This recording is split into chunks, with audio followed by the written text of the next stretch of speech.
Hello you guys! Today's video is going to be a little bit of a change from my previous videos because I feel like I've been reading a lot of fantasy and a lot of maybe romance books as well. So I want to switch it up and read a little bit of literal fiction. So in this video we will be reading Blue Sisters. I actually don't know much about this author. Coco wrote Cleopatra and Frankenstein and I've had mixed reviews about this, so I don't really have anything to go on. I think it's just like the type of stories you either love or hate, and I want to find out for myself if I am a lover or a hater. I actually picked up this book because I really love the cover. I don't know much about it. I just know that it might be pretty sad and it's about sisters. So I guess we have to go on this journey and find out what this is about. So let's go.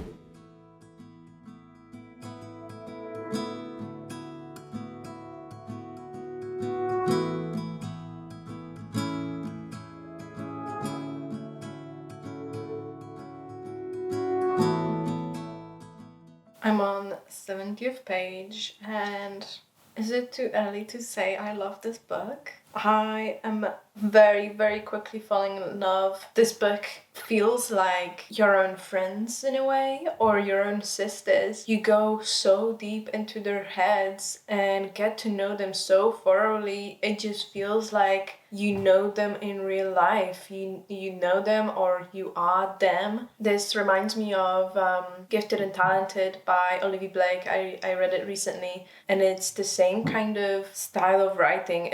We're getting to know the characters first and foremost. We don't know what really is happening in each of their lives, and we're slowly getting to know what they are doing in their life and what they want to do and who they are. I feel like it goes so deep into you. I can't even explain it because I really feel like I know these people now. I don't know. I really hope this doesn't disappoint me. There have been already at least 3 instances where I almost cried. It hits close to home in a way. Okay, I just had some lunch and my laundry has finished washing.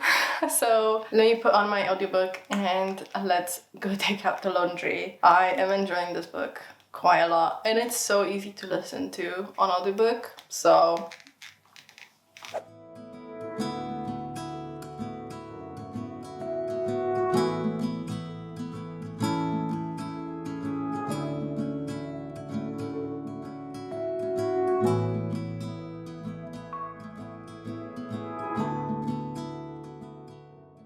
in Blue Sisters, we are following 3 sisters who are left reeling after an unexpected death of the 4th sister. Each of them is drastically different from each other, but there are some similarities in their addictive personalities. I think that's very indicative of their personalities and their life and their upbringing and their childhoods. They grew up with an alcoholic father, and that has left them all traumatized in their own way. They are dealing with not only the death of the sister, but also with their own problems. And we are thrust into action exactly 1 year after the death. And I already have a favorite. Bonnie is my favorite sister. I think it's because she doesn't use any substances.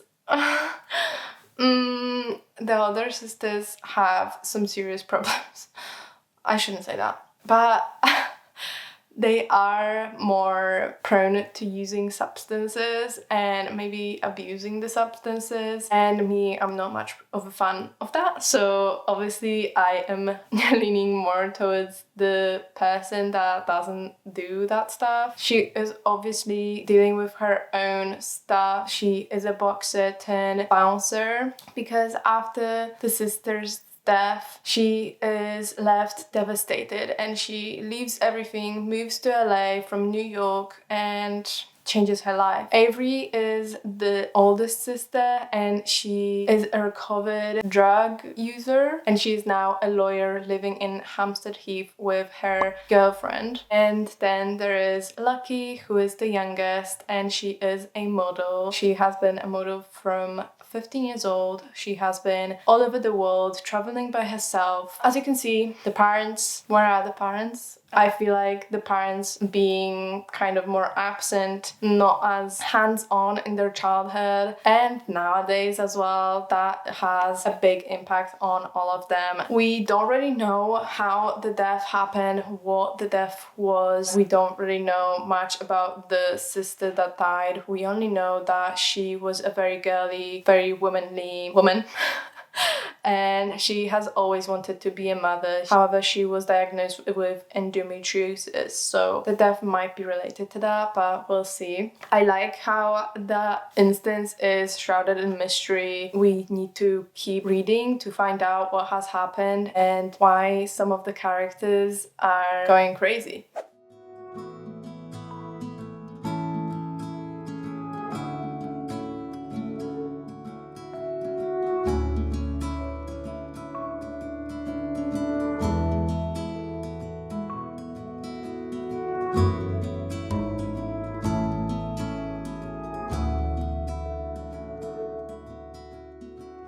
A year after one of the Blue sisters' death, the remaining three are reunited to clean out their old family apartment and are confronted with their remaining guilt and grief. Blue Sisters is so many things at once. I think it tackles a lot of conversations such as parenthood, sisterhood, addiction, grief, and most importantly, family. I think the bonds in this book between the sisters are some unlike anything I've ever read before. Anything that I can compare it to is Gifted and Talented.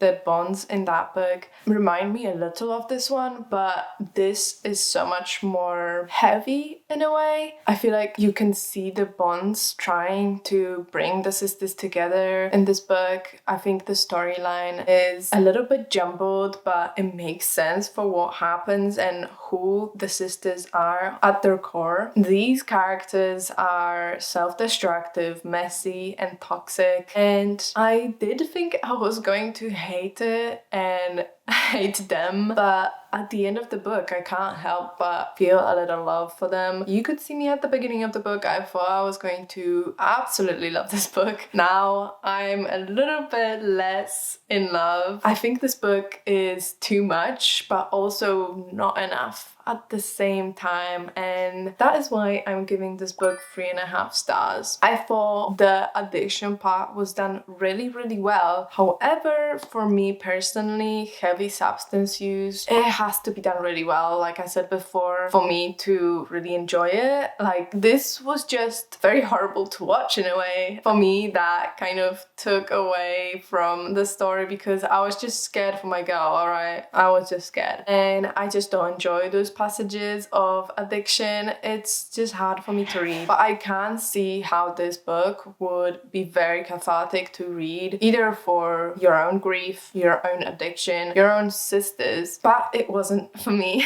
I did still really enjoy it. I didn't enjoy the random Israel mention for no reason at all, because at a time like this, why are we mentioning Israel? Like,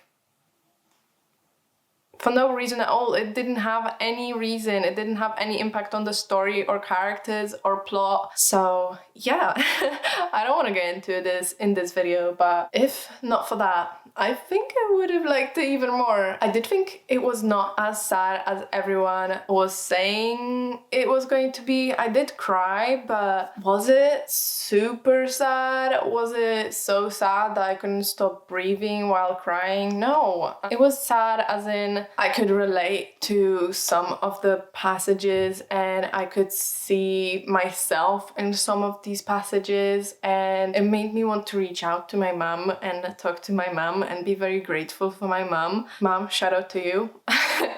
And yeah, that's what mainly made me cry. So yeah, it wasn't really just a book, it was me. So make of that what you will.